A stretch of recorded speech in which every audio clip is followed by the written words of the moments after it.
अस्सलाम वालेकुम नाजरीन, पल पल न्यूज़ में आप सबका तहे दिल से खैर मकदम है। मैं हूं आपका मेज़बान नदीम अकरम और आज तारीख है 17 मई और हम हाजिर हैं गजा से जुड़ी 7 बड़ी खबरों के साथ। लेकिन सबसे पहले अगर इस दुनिया में सबसे झूठी, सबसे घटिया, सबसे कुत्ती मीडिया कोई है तो वो है इजरायली मीडिया। वो वहां बैठकर भौंकती है अबू उबैदा मारा गया, अबू उबैदा का सफाया कर दिया, और फिर यहां हमारे मुल्क में जो गोदी मीडिया से लात मारकर निकाले गए कुत्ते के बच्चे हैं वो भी वही भौंकने दोहराने लगते हैं कि अबू उबैदा मारा गया। फिर कुछ ऐसे लोग जो गजा की बर्बादी के सपने लेकर जी रहे हैं वो भी कान फाड़कर पूछते हैं अबू उबैदा का क्या हुआ। तो सुनो और ध्यान से सुनो, कान में तेल डालो और अगर जरूरत हो, क्योंकि आज सच की आवाज तुम्हारे झूठ के मुंह पर लात मारने आई है। अबू उबैदा की शहादत की तमाम अफवाहें झूठी निकली है। जी हां, झूठ, बेबुनियाद और इजरायली जहर से लबरेज। गजा के खान यूनुस में जिस अस्पताल पर इजरायली बम बरसाए गए वहां से अबू उबैदा का नाम घसीटकर इजरायली मीडिया ने अपनी नाकामयाबी पर पर्दा डालने की कोशिश की है। मगर सच यह है कि अबू उबैदा ने खुद सोशल मीडिया पर ऐलान किया, मैं जिंदा हूं और जंग जारी है। उन्होंने बुखरेनी सेटलमेंट पर हुए हमले की तस्दीक की और पूरी फलस्तीनी कौम को अल अक्सा की हिफाजत के लिए इंतफाद की पुकार थी। तो याद रखो, कसाम की बंदूक सिर्फ गोली नहीं चलाती, वो झूठ की लाशें भी गिराती है। और इन 7 खबरों में दोनों लोगों के लिए वो खबरें हैं जो एक तरफ गजा में किस तरीके से जंग चल रही है, कहां कहां झड़पें हो रही हैं, ये जानना चाहते हैं, और दूसरे वो लोग जो गजा की बर्बादी देखना चाहते हैं। तो शुरुआत करते हैं पहली खबर से, जहां अबू उबैदा की शहादत की अफवाहें झूठी निकली है। इजरायली बमबारी के बाद कसाम स्पोक पर्सन ने सोशल मीडिया पर जिंदा ऐलान किया।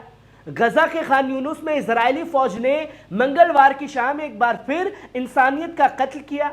यूरोपियन अस्पताल और उसके आसपास दर्जनों बम गिराए गए, 28 लोग शहीद हुए, 70 से ज्यादा जख्मी हुए। इसी खुरेंज हमले के बाद इजरायली मीडिया ने अफवाह फैलाई कि अल कसाम ब्रिगेड के military spoke person Abu Ubaida भी इस हमले में मारे गए। मगर अफवाहों की उम्र ज्यादा नहीं चली, क्योंकि कुछ ही देर बाद अबू उबैदा ने खुद सोशल मीडिया पर सामने आए और वेस्ट बैंक के बुखरेनी सेटलमेंट के पास हुए एक फिदाई हमले पर बयान दिया, जिसमें एक इजरायली मारा गया और 2 गंभीर रूप से जख्मी हुए। अबू उबैदा ने इस ऑपरेशन की तस्दीक करते हुए फलस्तीनी अवाम से ऐलान किया कि वेस्ट बैंक में इजरायली जुल्म के खिलाफ खड़े हो जाओ। अल अक्सा की हिफाजत अब हर जिंदा दिल का फर्ज है। उनकी इस ताज़ा पोस्ट ने इजराइल के प्रोपेगेंडे की पोल खोल दी और सोशल मीडिया पर उनके जिंदा होने का ऐलान बन गया। दुश्मन के लिए खामोश तमाशा था। इजरायली आर्मी रेडियो ने जल्दीबाजी में सफाई दी कि अबू उबैदा शायद उस अस्पताल में ही हैं। यानी एक बार फिर बम इजराइल ने गिराए, झूठ उनके मीडिया ने उड़ाया और जवाब कसाम ब्रिगेड ने दिया, अल्फाज से भी और गोलियों से भी। वही आप दूसरी खबर देखिए अपनी स्क्रीन पर। यासीन स्ट्राइक से आईडीएफ तबाह, टनल से निकले मुजाहिदीन गेट्स ऑफ हेल ने मचा रखी है हलचल। दोस्तों, यह पूरा जंग का मैदान जो है गजा से सामने आ रहा है, जहां शुजाइया के मैदान में इजरायली फौज को इज्जत की नहीं इबरत की जरूरत थी, क्योंकि कसाम ब्रिगेड ने मुंतार लॉयंस एम्बुस ऑपरेशन के जरिए जमीन, टनल, छत तीनों से वो तबाही बरपाई है जिसकी गूंज अभी तक आईडीएफ बेस तक पहुंच रही है। इस 2.5 घंटे की घमासान लड़ाई में पहली यासीन 105 स्ट्राइक आईडीएफ के हमवी वाहन पर पड़ी, दूसरी स्ट्राइक ने मरकबा टैंक को तबाह किया और तीसरी स्ट्राइक दूसरी मरकबा और 2 कैमरों से रिकॉर्ड हुई, जिसमें कम से कम इजरायली टैंक अफसर मारा गया और कई जख्मी भी हुए। कसाम कमांडर ने ऑपरेशन की तफसील भी दी, जहां पहला ऑपरेशन बताया कि आईडीएफ की घुसपैठ को पहले ही स्पॉट कर लिया गया था। दूसरा यह कि घुसपैठियों को मुंतार के पास घेर कर अम्बुश में फंसाया गया। तीसरा यह कि जब आईडीएफ ने हमवी और टैंक भेजे, उन्हीं भी यासीन स्नाइपर फायर से उड़ा दिया गया। चौथा यह कि आखिर में आईडीएफ जब एक इमारत में छुपी, वहीं एलईडी आरजीबी हमला हुआ। इसके बाद गेट्स ऑफ हेल सीरीज में रफा के मैदान में नर्क खुला। टनल से निकलकर मुजाहिदीन ने आईडीएफ को झांसे में फंसाकर D9 मार्कवा को निशाना बनाया। 3 थर्मोमिक यासिन स्ट्राइक्स, F7 हमले और एलईडी धमाके किए। फिर 3 आरपीजी हमले और आईडीएफ पेट्रोलिंग यूनिट तबाह कर दी। रिपोर्ट में बताया गया कि जैसे ही कसाम के लड़ाके टनल से निकले और आईडीएफ पोजीशंस पर धावा बोला, आईडीएफ जवानों की चीखें गूंजने लगी। ऑडियो इतना खौफनाक था कि गेट्स ऑफ हेल रिपोर्ट से अनसेंसर्ड आवाजें हटानी पड़ी। इस सब के बीच सराया अल कुदूस ने अश्कलौन पर रॉकेट बरसा दिए। मिसाइलें अब यमन और जेनिन ब्रिगेड के लिए भी सज चुकी हैं। जेनिन ब्रिगेड के कमांडर नूर पिटावी की शहादत शुक्रवार को हुई। अब शहर की दीवारों पर उनके साथ अबू हमजा, यहिया सारी के पोस्टर लगे और हर लड़ाका अल हूती की गजा पर हर तकरीर को कान लगाकर सुन रहा है। वही आप तीसरी खबर देखिए, अल कुदूस ब्रिगेड ने उड़ाया इजराइल का सुपर हेरोन ड्रोन। गजा के अंबर से इजरायली घमंड एक बार फिर जमीन पर आ गिरा है। अल कुदूस ब्रिगेड ने आज वो वीडियो जारी किया जिसमें इजराइल के super Heron armed strategic drone का मलबा साफ देखा जा सकता है। यह वही सुपर हेरोन है जिसे इजराइल अपने सबसे एडवांस और हाई एंड फौजी ड्रोन के तौर पर पेश करता है, जो जासूसी के साथ साथ हमला करने की भी काबिलियत रखता है। मगर अल कुदूस के मुजाहिदीनों ने इसे मुनासिब हथियारों से उड़ाकर जमीन पर ढेर कर दिया। हालांकि वीडियो में हथियार नहीं दिखाए गए, मगर जो दिखा वो इजरायली फौज के लिए काफी शर्मनाक था दोस्तों। एक बर्बाद हुआ ड्रोन, जला हुआ मलबा और एक फिजाई शिकस्त जो इजराइल अब छुपा नहीं सकता। यह वाकया बताता है कि अब गजा के मुजाहिदीन सिर्फ जमीन पर ही नहीं, आसमान में भी जवाब देने लगे हैं। और यह सिर्फ एक ड्रोन नहीं गिरा है, यह उस सिस्टम की भी हार है जो मानता था कि तकनीक इंसानियत पर भारी है। वहीं आप चौथी खबर भी देख सकते हैं, जबलिया कैंप में बेघर फिलिस्तीनियों के टेंट पर इजरायली ड्रोन ने आग बरसाई। जबलिया कैंप गजा के मशरिकी हिस्से में इजरायली ड्रोन ने एक बार फिर इंसानियत को जलती हुई राख में बदल दिया है दोस्तों। बेघर फिलिस्तीनी ख्वातीन, बच्चे और बुजुर्ग जो अपनी ही जमीन से उजड़ चुके थे, टेंट में जिंदगी की बची खुची आस लिए बैठे थे, लेकिन इजरायली ड्रोन ने उनके टेंट्स पर इंसीडिनियर मटेरियल, आग लगाने वाला विस्फोटक गिरा दिया और कुछ ही लम्हों में आग ने पूरा कैंप निगल लिया। एक मां की चीख गूंजती रही, बस मेरा एक बच्चा जिंदा मिल जाए। मैंने कसम खाकर उन्हें तैयार किया था सिर्फ यहां से निकालने के लिए। और इजराइल ने क्या किया? वहीं आप पांचवी खबर देखिए, वेट लिफ्टिंग चैंपियन हुसैन उदैहा का पूरा खानदान मलबे में दब चुका है दोस्तों। हुसैन उदैहा फिलिस्तीन का वेट लिफ्टिंग चैंपियन है। जो आप ये वीडियो देख रहे हैं, वो उत्तरी गजा से निकले थे सिर्फ इसलिए कि गाड़ी ला सके, जिससे अपने खानदान को गजा सिटी तक महफूज ले जा सके। मगर जब लौटे तो उनका घर मिट्टी का ढेर बन चुका था। उनकी बीवी, बच्चे सब मलबे के नीचे दब गए थे।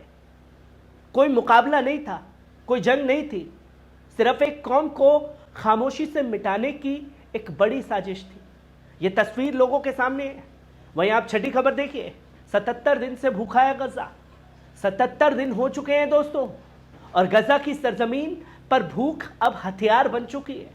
इजरायली कब्जा और उसके सहयोगियों ने इंसानियत की रूह तक झुलसा दी है दोस्तों।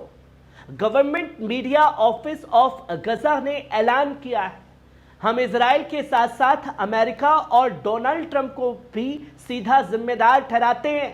हमारे बच्चों की भूख, हमारी माओं की मौत और हमारी जिंदगी की बर्बादी के लिए।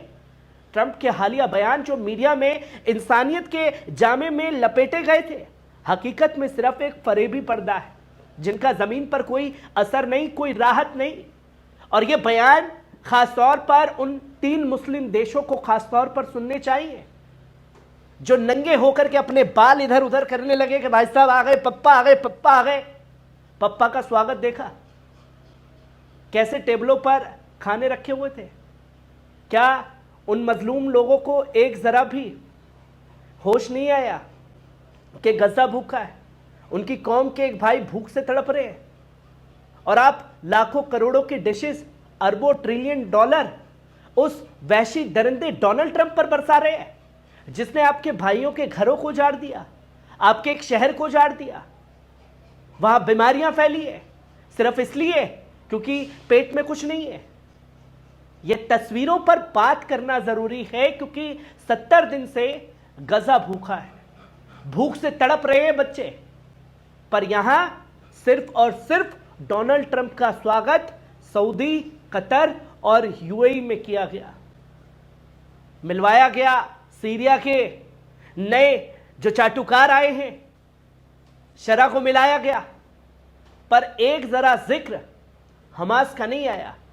मिलने के दौरान किसी नेता की वो बयान सामने नहीं आया कि भाई साहब आप गजा के लिए काम कीजिए।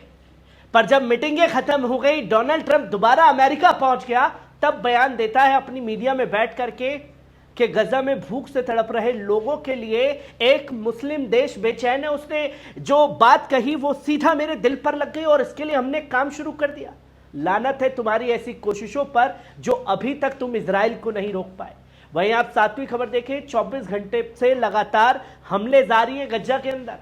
गजा पट्टी में इंसानी कहर अपनी इंतहाई हदों को छू रहा है। पिछले 24 घंटों में गजा के मुख्तलिफ अस्पतालों में 153 शहीदों के शव पहुंचे हैं दोस्तों, जिनमें 7 लाशें मलबे से अभी अभी निकाली गई हैं। इसके अलावा 459 जख्मी इलाज के लिए अस्पतालों में दाखिल किए गए। वहां डॉक्टर और दवाइयां नहीं है। फील्ड रिपोर्ट्स और हेल्थ मिनिस्ट्रों के आंकड़ों के मुताबिक बड़ी तादाद में शहीद और जख्मी अब भी मलबे के नीचे दबे हैं या सड़कों पर पड़े हैं, लेकिन बमबारी की वजह से एम्बुलेंस और रेस्क्यू टीम उन तक नहीं पहुंच पा रही है। अब तक का अगर कुल आंकड़ा देखा जाए 7 अक्टूबर 2023 से का 53,272 लोग शहीद हुए हैं, 1,20,673 लोग जख्मी हुए हैं। सिर्फ 18 मार्च 2025 तक 3,131 लोग फलस्तीन में शहीद हुए हैं, 8,632 लोग जख्मी हुए हैं। गजा की फिजा में अब सिर्फ धुआं और मातम है। इजरायली बमबारी ने ना तो इलाज बख्शा, न राहत और ना ही जिंदगी। अब हर गली, हर चौराहा कब्रिस्तान बन चुका है और दुनिया अब भी खामोश तमाशाई बनी हुई है। पर सच दोस्तों ये भी है कि अभी तक गजा के अंदर जमीनी जंग जारी है। जंगजुओं ने अपने घुटने नहीं टेके हैं। सब कुछ बर्बाद होने के बाद भी गजा के मजलूम लोग अपनी जमीन पर डटे हुए हैं। इतनी बमबारी झेलने के बाद भी ये तस्वीरें गजा से सामने आ रही हैं। कैसी लगी आपको खबर? कमेंट बॉक्स में आकर के अपनी राय जरूर दीजिएगा। शुक्रिया।